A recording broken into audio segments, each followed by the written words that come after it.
course, Parliament's 8-member committee, they're probing the allegations against Finance Minister, and this is in relation to the censure motion that was moved against the Finance Minister. Today, you saw the Minister coming to the committee sitting with his legal representative, Gabi Ochre-Dako. They're answering questions, open questions about this particular allegation that has been leveled against him.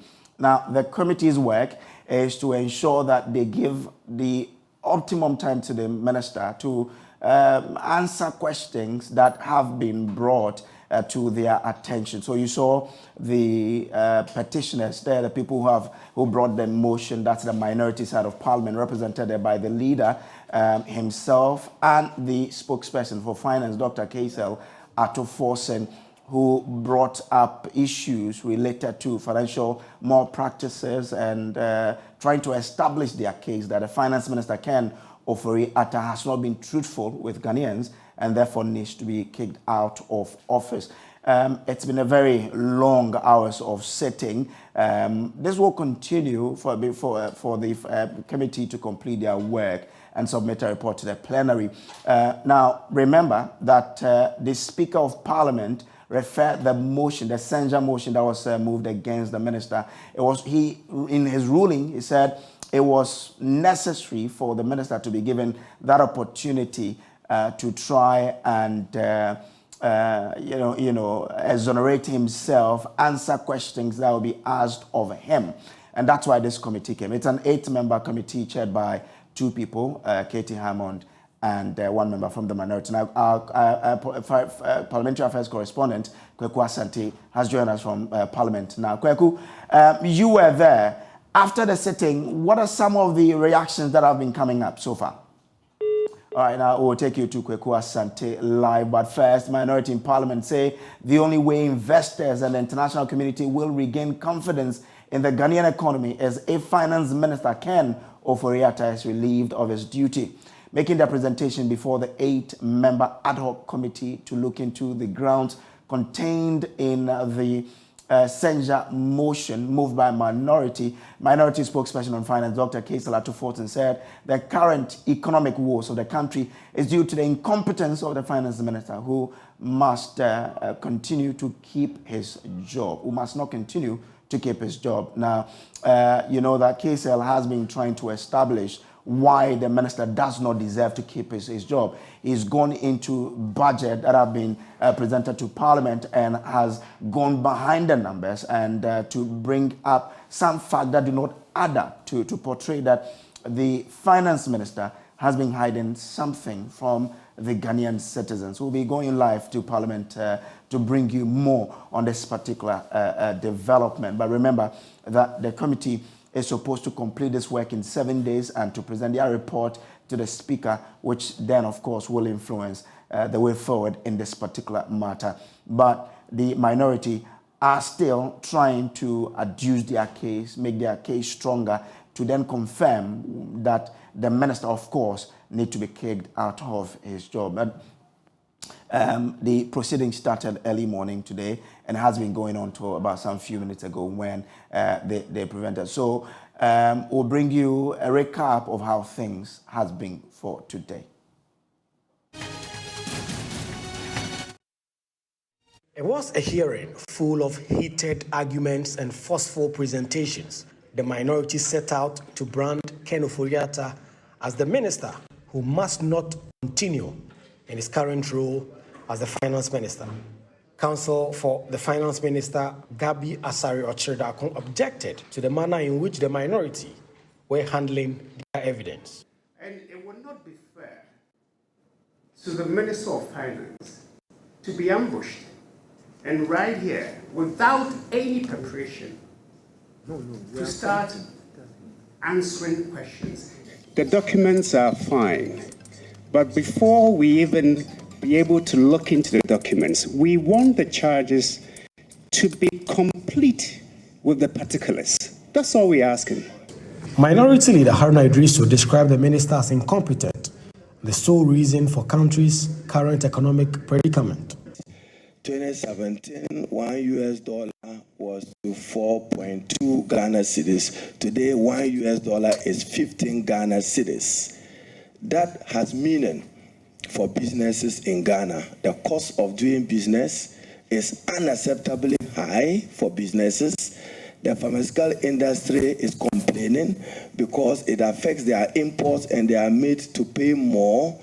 The depreciation of the cedi has affected even Makwala women who cannot trade effectively. Dr. Kisela Tufosin said the minister had breached the fiscal responsibility law and has also misreported data to Parliament. So if you breach it by 1 percentage point, then obviously the vote of censure may trigger. What we have seen is that over the years, even though the minister responsible for finance has been presenting some economic data to Parliament, in the year 2018, Mr. Chairman, you can see it on the board, our minister responsible for finance and the government had said to Parliament that the fiscal deficit was 3.9% of GDP. In fact, in the year 2018, the reason why they said it's 3.9% of GDP was that a key expenditure worth 9.8 billion Ghana cedis was excluded from the fiscal accounting. They treated it below the line. And this has to do with the financial sector payment. The law was passed on the 28th of December 2018, and by December 31st, 2018, the minister has breached the fiscal responsibility rules already. So 3 days down the line, there was a deficit of 1.8. And that is why we are saying that the trend for the censorship motion moved in the year 2018. In fact, if we were to go by it, somebody could have brought the motion to censure the minister in the year 2018 or 2019 because he breached the rules. And to my surprise, these are rules that were set by the minister himself when this bill, he brought the bill to Parliament for a reason. The reason is to ensure fiscal sustainability and debt sustainability. If you breach these rules, it has long-term repercussion on the Ghanaian economy. And today, we are seeing what is happening. So, Chairman, I tender this one in evidence. In evidence. There was an intense back and forth between Gabi Asare-Ochiridakun, who is lawyer for Finance Minister Ken Ofori-Atta, and North Tongue MP Samuel Okudzeto Ablakwa, who is a member of the 8-member ad hoc committee. Mr. Chairman, we object to this strongly. If he can hold a press conference to deal with those matters, but I think that we are here for a specific reason. Grounds have been stated. Let's stick to that. You know, we are not here for it's not a political platform to make some political pronouncements. These are serious allegations. Please. He will not teach me how to do my work in Parliament. No, this is Parliament. You won't teach me how to do my work. Let me finish. No, he can't come here and throw his weight about. He can't teach me how to do my work. I take strong exception that I should go and hold a press conference. Please. I'm only 78 kilos. I'm please. not going to throw it about. Please. I won't accept that. Yes. And you are not the chair. You don't tell members of Parliament what to do. That's fine. So, I mean, we appreciate the point. I will do my work. I'm not going to hold a press conference. You will not teach me how to do my work. So that's a wrap of how today went. Kweku Asante is joining me live on Zoom with how today's hearing ended. Kweku, run us through how the ending went. So just like you heard, there was a very, cagey encounter between the North Tongue MP and Gabi Asare-Ochiridakun when the two gentlemen clashed regarding some comments that Gabi Asare-Ochiridakun had made, that some of the arguments that were being made or some of the questions that were being asked by the MP for North Tongue were not simply within the remit of this committee. And so if he wished, he could go and hold a press conference. The North Tongue MP clearly took some strong exceptions to that. So, the committee were able to come to some agreement with that. They moved on.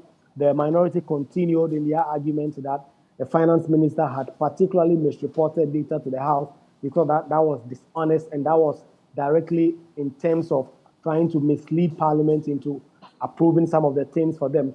We also heard from the secondary MP, Andrew Ejapamesa, who, made the argument that Parliament had some blame to take in this current economic predicament because they passed the budget without actually approving the fiscal measures that the finance ministry had put before Parliament, having to do with the e-levy among other things. So it went on and on and on until the committee thought that what we sat for some hours today, about more than 8 hours of sitting, where the minority leading evidence as to why they think the finance minister, Ken Ofori-Atta, must lose his job.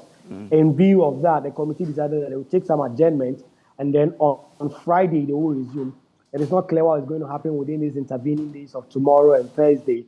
But on Friday, the finance minister is expected to come and present his defense to all he has heard from the minority today. As I speak to you, the committee members are still in there trying to evaluate the evidence that will be presented to them today so that they can make some headways and meet again on Friday. We also heard in there that they were going to call on the GMPC to come before the committee. Was there a conclusion on that? Because when it got there, there was some back and forth. What was the conclusion on that?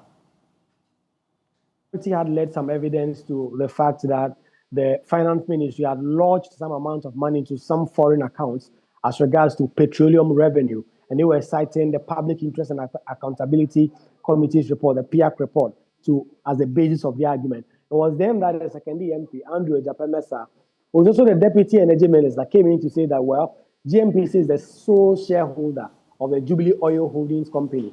That is the company that the minority were claiming the amount had been lodged into the account offshore, that is outside the country. So the co-chair of the committee, Ketia Huang, came in and explained that what is going to happen is that they are going to call GMPC to come and lead some evidence, to come and explain what exactly is happening. The second MP had some challenges with that. He tried to challenge, but ultimately it didn't go anywhere. The committee, the chair, the co-chair, Ketia Huang, stood his ground and said that GMPC had to come and offer that explanation. It is not clear if the entire committee agrees on that, and that is what they are doing, meeting in there to try and finalize a lot of things. Well, so that's my colleague, Kweku Asante, who is in Parliament for us. Now, there's growing confusion in the camp of the governing New Patriotic Party as the majority leader in Parliament, Oseche Mensah-Bonsu, is outraged at what he refers to as unfounded allegations against him. You would recall that some 18 New Patriotic Party MPs recently called for the immediate dismissal of the Finance Minister and the Minister of State at the Finance Ministry. According to them, the continuous stay of Ken Ofori-Atta in office was delaying the IMF bailout the country is seeking due to the fact that the minister has lost all credibility. They are thus petitioned the president to either remove him or face a boycott in Parliament. Subsequently, in a Joy News interview, the majority leader said the entire caucus was in alignment for the call for the embattled finance minister's removal. So we had a caucus. It came from a group, not the entire caucus. So we had to meet to discuss it.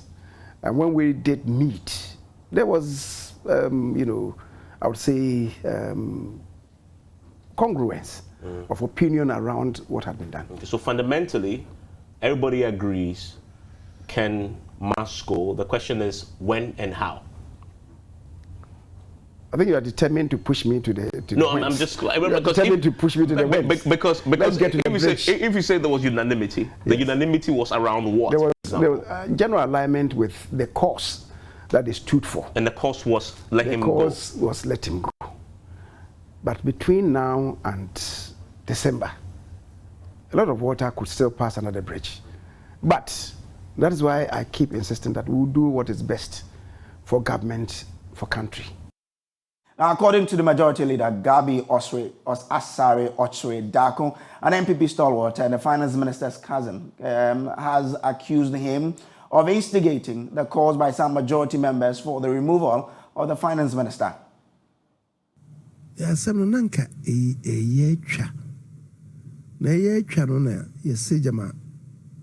weekend, Jama Kenny, a Pentecostal council. There's all kinds of be. I some know Yakukomasem, a then quan assembly. As a majority or no mushia meeting, then you be a press crowd. And I'm saying in response to assembly, Bibisa, so and Walker, they are two Bible, so if you say, Yame, a say, maybe a drone.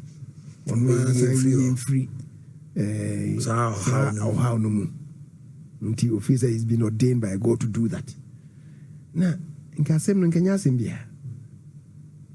One AGI, Association of Ghanaian Industries, AGI. So when I'm saying, and also Kaso, Unime Hawa Ghana for now he believes that he's the best person to do so. Be yefi, Safna Yabemu. San name me no Kabumono, San Semi no, a Piabonting, and I shall go for and them say, Nipani B, a Kubu Ebu Fui and tea. You call Mrashibi Jimuno, I just say, Akoya how. Nakwe Akofa, the day for Frasayamba. Timno Mushia. A brother no, and as I say, me could pee. No question, I mean, as no cry. That's as I could pee, no, say, and Nuntino. I feel you, Munti, Papa, crab you. That's the only best person. They will let him know, say, the other people meeting me a lady or minor. I want to ask him, no more Kasaya. And tea, Yawada. Send in the Mexico because chief of staff, any party, no, Nanke, council of elders, Crasona. I want to know my casa because maybe I'm only pan when I am for Nekakra. Yeah. Into me free meeting. Where meeting was Lisa, chief of staff or party chairman, general secretary, and I think one of the vice chairs. About now mood the chief of staff, the president kind of can be twice. Say akomamra from ma papa no me enya akomapa. Any yes, now the president will do what is needful. Everyone to him until you conclude on Miss Romo, say Miss Romo. One more, am I encoda and you the chief of staff? I catch you. Now, ne ebena day. If it's a meeting for I say, maybe you must be constantly meeting them because I've been a meeting for. Na yawada yasan meeting before. I feel na just say from nowhere. I feel the enkoti say Gabi Ochirida kono ne meeting na sa radio so I don't know cause no. Who chairman san na Shasi. Na o person finance minister. No, I dey profit na dey bebre me. So person finance minister. Me person finance minister. Me na me mama. Say I'll go read the first budget I out there.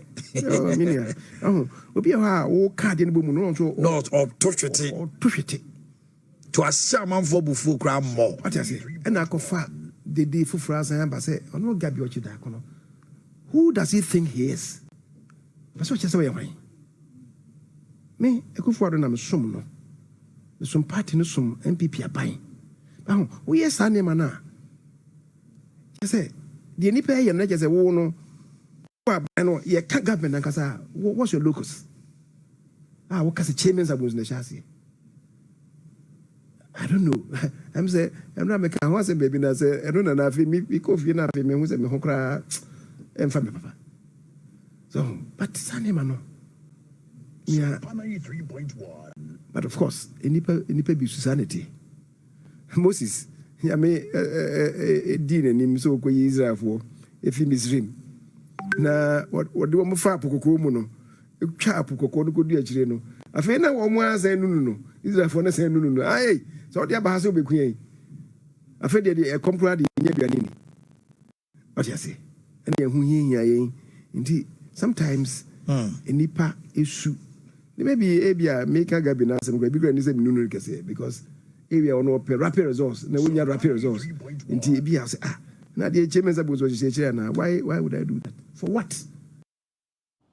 So thanks to Sumpa TV for helping us out with the sun. Now, what the majority leader was saying in there was that it got to a point he realized that things were not going the way they ought to. And he thought of inviting the chief of staff and some, party council elders to speak to the MPs because it gets to a point then you become ordinary amongst your own group. So he called a meeting at the Alisa Hotel where the chief of staff met them. Together with the general secretary of the party and one vice chairperson to speak to them. Now, the things were not so good. So the chief of staff added on to what the president had already told them and said they should listen to the president and allow the man to finish, and that after he's done, the president will do the needful. The MPs were still not satisfied. So he then came in and pleaded with them to asking them to go and think about what the woman had told them, and that they would reconvene on Tuesday to then take a decision on it. So it was what they were going through, and then they heard all of a sudden that Gabi Otredaku was sitting on his radio station speaking against him, saying that he was the one instigating the members of parliament to do what they were doing. And he felt that when people are trying to unite things, other people are only interested in putting things asunder. So basically, that was what he was saying. So what will be the impact of this infighting on the governing MPP? Joining us on Zoom is a political scientist and a director of Center for European Studies at the University of Ghana, Dr. Kwame Asante. Thank you so much, sir, for joining us. Now, what sort of impact will this have on the party and the government? Yeah, good evening. But I must say that I have not heard Gabi speak ill against Mr. Chimenez Ombuzo. But if what you are telling me is anything to go by, then I'll proceed on that score. That if you look at what is happening, if indeed this is what Gabi said, and that is the situation, then they are likely to create a problem for the party. It's likely to create a problem. Why am I saying that? Because this is not a time that party members want to fight. This is a time to deal with the economic problems of the country and then deal with them head on. Look at all the noise that we're having. Ghanaians want the economy to be fixed. So internal bickering, rancor within the MPP will not augur for them, well for them. But I know that this is not a big issue. If what we heard from Mr. Chimenez Ombuzo is anything to go by, with the president said that who has to, be in place, then obviously they will be able to surmount this challenge.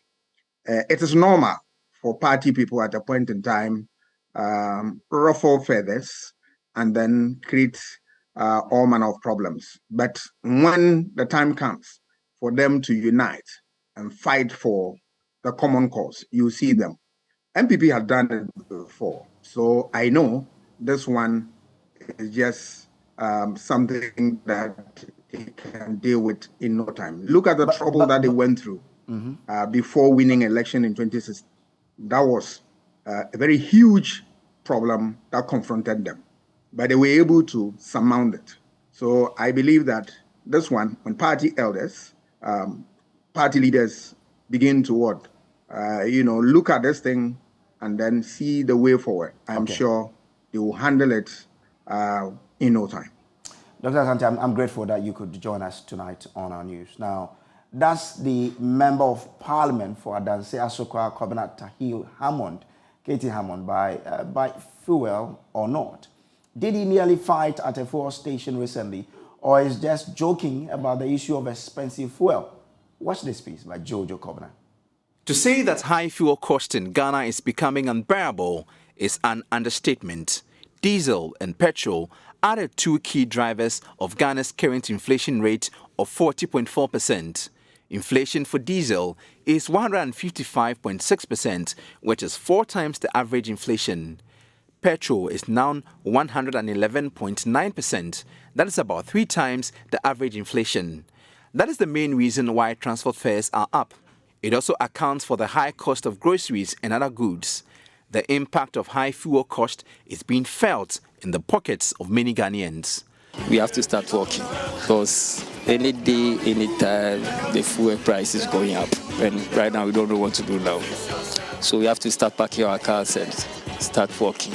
My transportation cost me 25 cedis a day. Before, about 15 cedis. So how do you survive? When the work comes, it's like there is pressure on you, but when it's gone, that is all. Or when you're done with that, is all. You spend all your money, you can't even buy anything. You can't even save because so when MP for Adanse Asokwa Katie Hammond addressed the media in Parliament recently that he nearly picked a fight with a fuel attendant, many Ghanaians felt that at least members of Parliament were also roasting in Ghana's economic heat. I went to the garage, pumped the fuel into the car. The bloke came up and gave me a bill. It was almost a third world war at the garage, at the station. Why is he giving me this? He said just yesterday the price of diesel, the price of super moved to what the price of diesel used to be. Diesel is now 20 whatever. I was about complaining to a colleague in the profession a day after, and he said to me, don't worry about that. It's going to go to 23 this evening. And it's a particularly difficult situation. What is it that led to this? What is to be done? It's a difficult situation. However, at a committee hearing a motion of censure against Finance Minister Kenyasi, Kobna Tahir Hammond made a U-turn. Chairman, on hardship, I'm sure you yourself, you pay for fuel, you buy fish. I don't buy fuel, so don't talk about it. I don't buy fuel. I don't have a car, I don't buy fuel. When we allege here that there is excruciating hardships and people... This is a departure from his first statement. The bloke came up and gave me a bill. It was almost a third world war at the garage, at the station. I'm sure you yourself, you pay for fuel, you buy fish. I don't buy fuel, so don't talk about it. So does KT Hammond buy fuel or not? Or could it be that he just started using an electric car? But he said he has no car. Did he sell his car? Or was he just kidding? Jojo Kobna, Joy News. Now, moving on. The world's 8th billion baby has finally been born. Now, in previous years, the United Nations has selected babies to represent the 5, 6, and 7 billionth children. And today, 11th November 2022, we observe the 8th. Now, after more than 12 years, the world's population reached 8 billion today. At exactly 1:29 a.m. in the Philippines, baby Venus became the world's 8 billionth baby to be born. My colleague Isaac Kofi J has joined me in the studio with the details of this child. But so he was born, the baby was born on the 15th of November. Absolutely. That's today. At exactly 1:28 a.m. in the Philippines. All right, great. Now tell us more about this. What do we know about baby Well, Venus? so this is the beautiful figure we have here.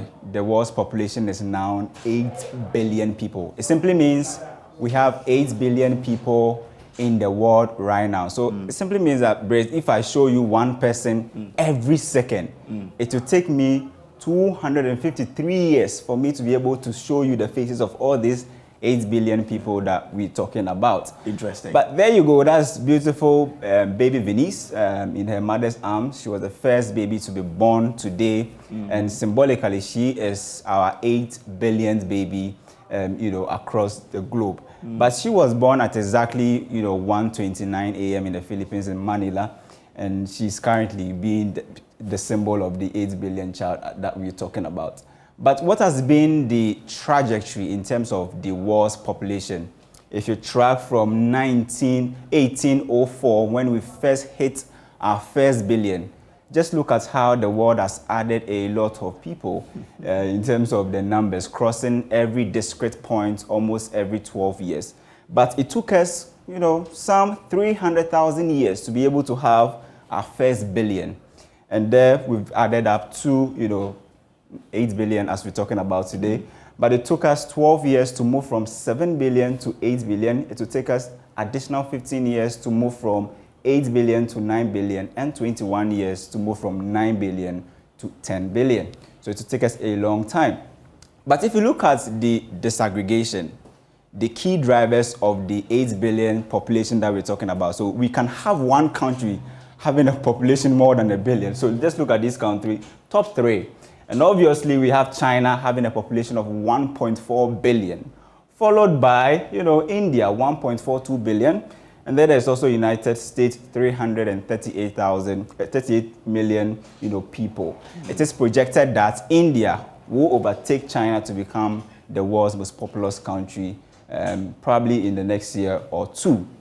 But by 2050, we know we are going to hit somewhere 10 billion. But if you look at these 6 countries, more than 6 of them are going to drive this kind of 10 billion population that we are projecting. First is the Democratic Republic of Congo. There's Egypt, Ethiopia, India, Nigeria, Pakistan, the Philippines, United Republic of Tanzania. And if you count, you realize that we have more than 50% of these countries being African countries. It means that in the next, 21 years, if we are going to have the 10th billion baby, these will be the countries to drive, the kind of growth we are talking about. But the more people are born, then there's an issue of security, food security, climate change, and a whole lot of things. But we are happy that baby Venice is currently the 8 billion baby to be born today. Well, congrats to the parent of baby Venice, and we wish them well. Well, we welcome we welcome all babies born today to the world. Absolutely. We should be celebrating with them at the world. But joining us on Zoom now is Professor Kobna Esia Donko. He's associate professor at the Department of Population and Health at the University of Cape Coast. Prof, thank you so much for joining us. Now, what is the relevance of this 8 billionth person?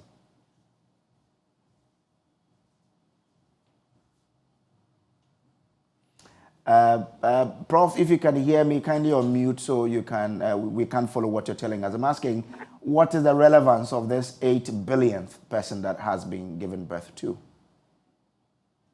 Yeah, thank you very much, and good evening to cherished listeners. It is a great day for Venice to experience this accolade as being the 8 billion child born to the world, actually.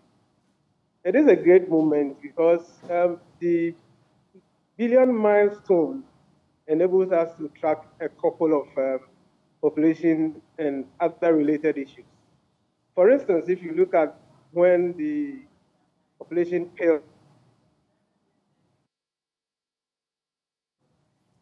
Okay, Prof, one thing is, once we're giving birth, Prof, are you there? Yes, please. Yeah, did you finish your point, your earlier point you started? No, I was indicating that it is relevant in the sense that it also helps us to, track our efforts as far as population issues are concerned. It depends on the perspective that the globe is trying to achieve. But we all know that since the time of the publication of the Malthusian argument, most of the global understanding and global measures have been tilted towards the new Malthusian argument. We are trying to reduce fertility and reduce population growth. And so we can use the billion milestone to track some of these activities. And I indicated earlier that 1960 was when we introduced the contraceptive pill, for instance. And from that point, we can see, as your presenter indicated, your researcher indicated, that the years for us to reach a billion milestone have been reducing. It has been between 14 and then 11 years. In fact, the recent one have been 11 and 12 years, from the 7th to the 8 billion. So it is a way to measure our efforts. It is a way to also put in efforts if we think that we are increasing more than the resources available for us, as has been indicated by perspectives on carrying capacity of the world vis-a-vis the population growth. So it is a way to allow the global environment, allow population experts to track efforts in population issues. But once we are tracking newborn babies, I'm sure we are tracking people who also live in the world. So as people die and people are also born, are we also right to then say we are still 8 billion? Because we know somebody might have died today. Yeah, of course. For instance, Ghana, almost 800 people die every day. But the net is more than what we can talk about dying. So if we have people dying, we also have people being born. For instance, globally, over 385,000 people are born every day. And so this is a way to have the net and to check how best we can measure.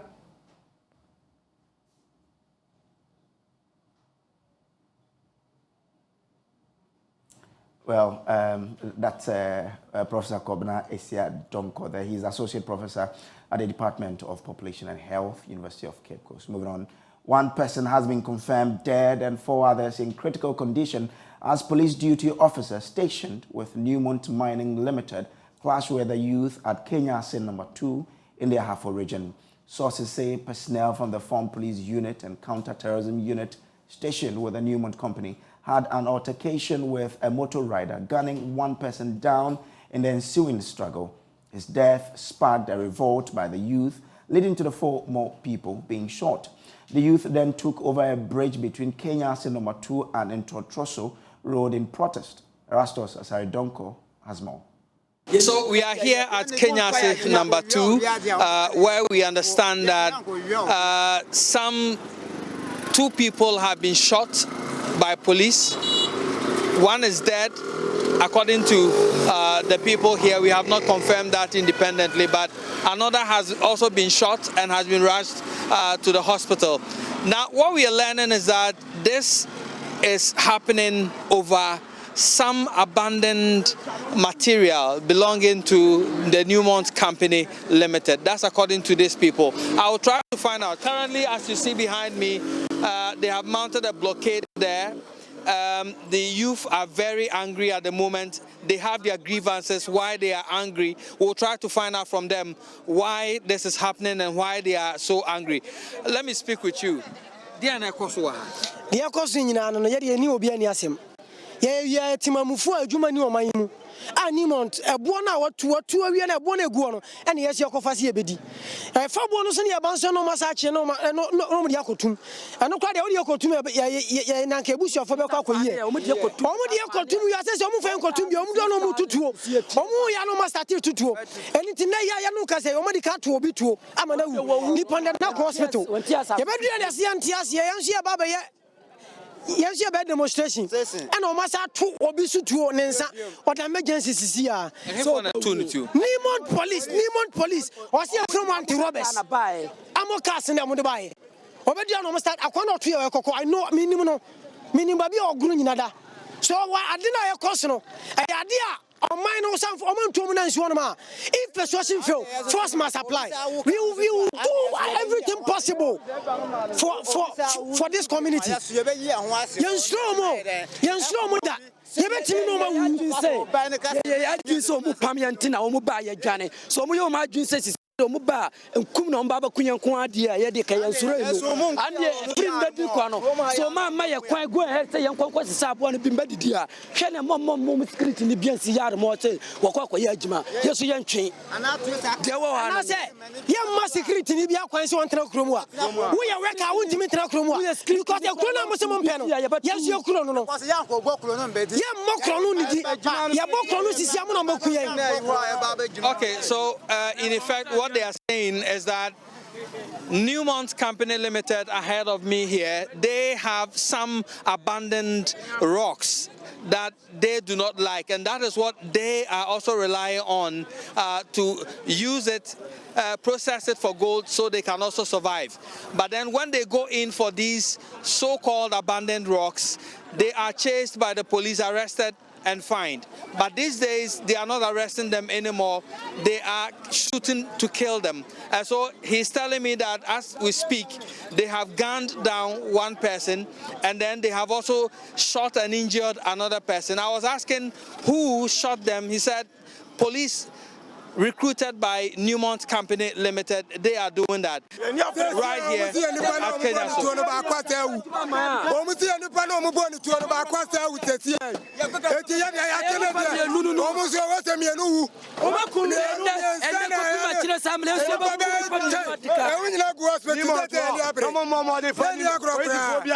Well, so he is saying that they just had information that the other person who was shot by the police has been reportedly pronounced dead, making it 2 of their people who have died and scores of others who are injured. And so they are also willing to sacrifice, in his own words, other people to face them squarely for what they have done to their colleagues. Now we have the police arriving. And the commander who is trying to address the youth there.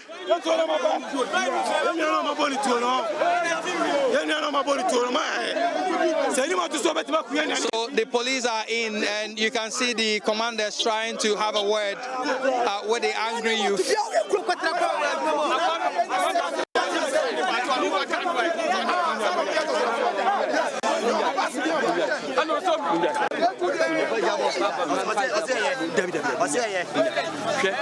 Explosion that means you are not affected town now.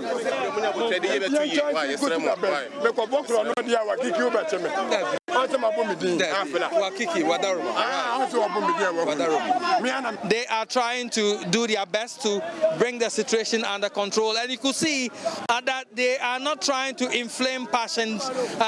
They can see the anger on the ground. They can see the implements that people are holding, and they are not applying force at the moment. They are just trying to calm the leaders down, bring down their anger, and tell them that they should bring peace so they can have their grievances resolved. We're keeping an eye on this particular story. We're taking a break, but still to come 1 month after the spillage of excess water from the Weija Dam forced 7,000 people out of their homes. Residents narrate how they lost everything in their attempt to start afresh.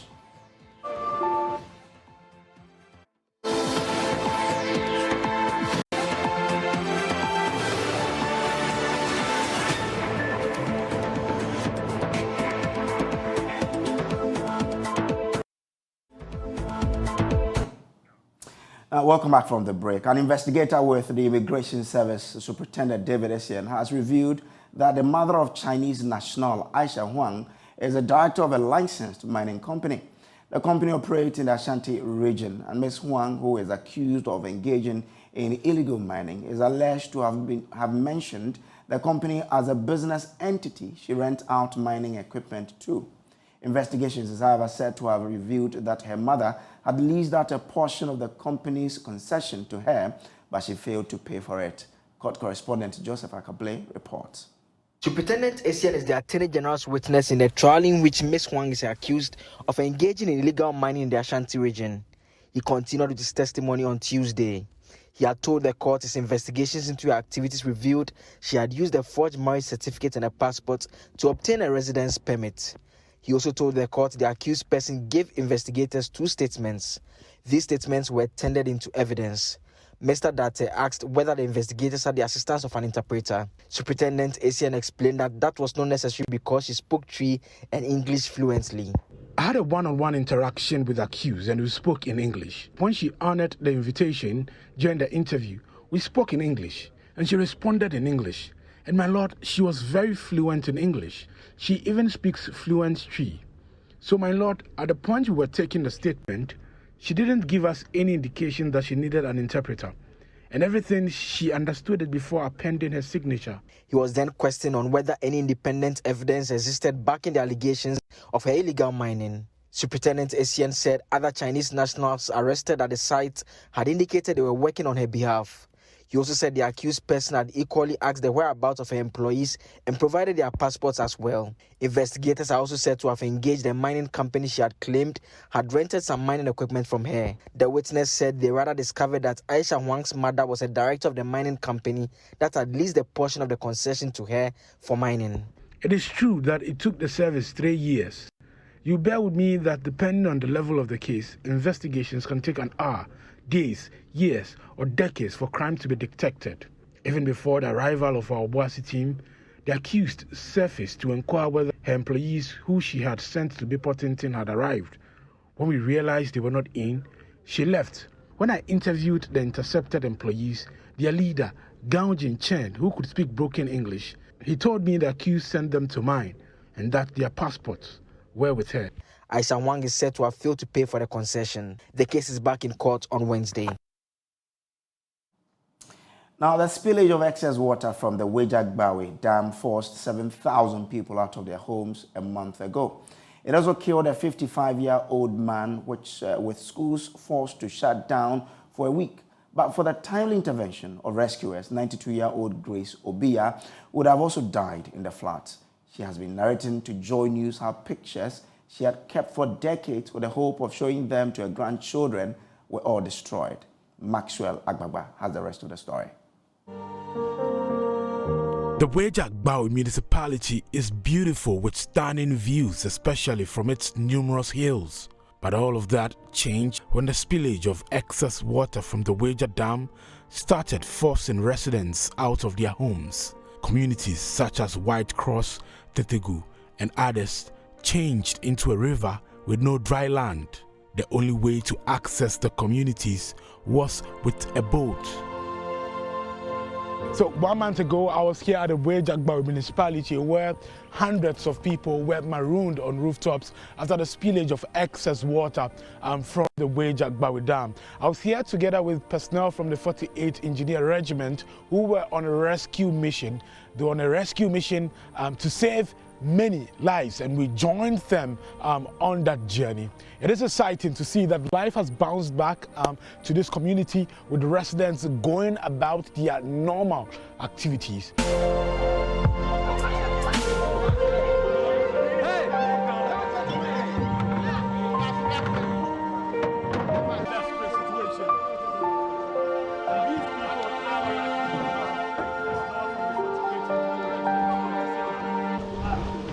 Water level reaching their knee.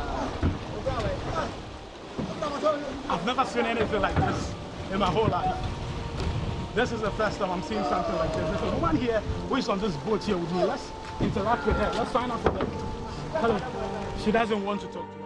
I'm at the residence of 55-year-old Adi Kwashi, the only person known to have died in the devastating floods. Adi was trapped in his room after the flood rose to dangerous levels. His body was found lying close to his bed after the flood subsided. I think that was last week. Last week I saw him. That was my last time. Ajo's uncle is Adi Kwashi, and she's here with her family mourning the man who catered for her when she was young. It's too much, and I don't know how to swim, so I left here early. So I was there yesterday when I had a call. They found him dead in the room.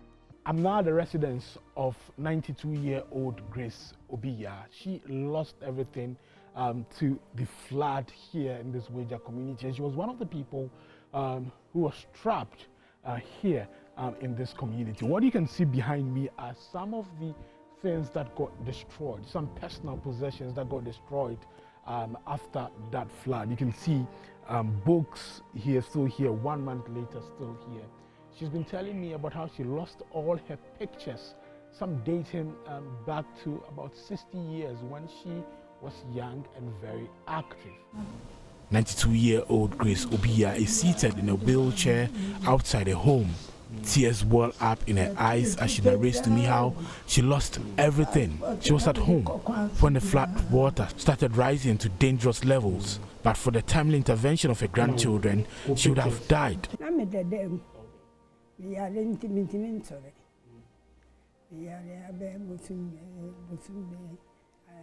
She told me, quote, I was in the room. I am bedridden, so I couldn't get up.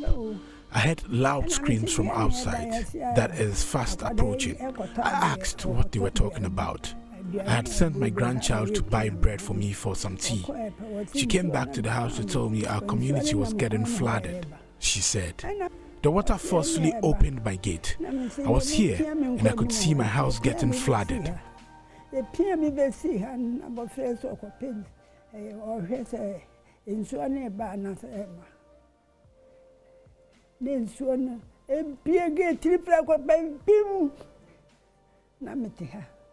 was rescued by a team.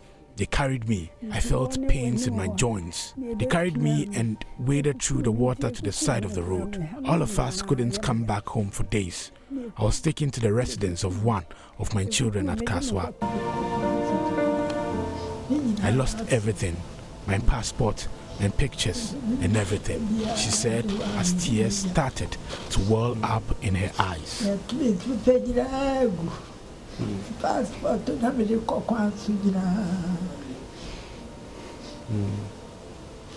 A month ago, this used to be the home of a man who lived here together with his wife and 3 children. On the day of the flooding, he was not, at home. He came back from work to meet this. His sound system, his sofa, the furniture in his room, everything completely destroyed. Now, as it stands right now, this room remains uninhabitable because of its state. You can still see the mattress that used to be in this room. You can see a picture of the man and then his wife also here. You can see this box, you can see this iron, and all his personal possessions, you know, have been left here in this room. Sound system, everything.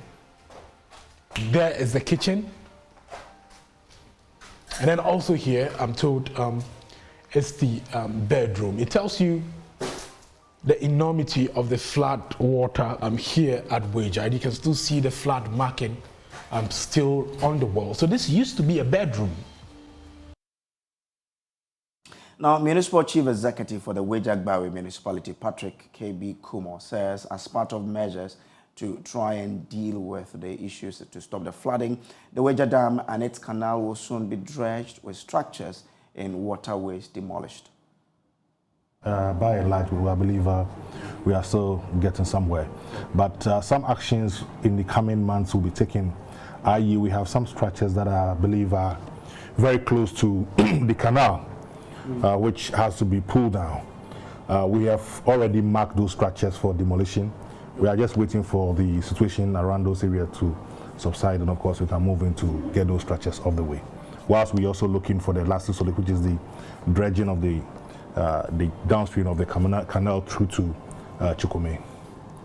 So if from now to December to next year, if we don't have a lot more rains coming in, then of course there will still be spilling as we have in now. 2 gates is being spilled at the moment at 24 inches each. So with that, it can be managed. So welcome back from the break. Time for us to bring you Showbiz and Noella Karine Yale, an amazing young lady with beauty, is here. Hi. I'm flattered. Thank you.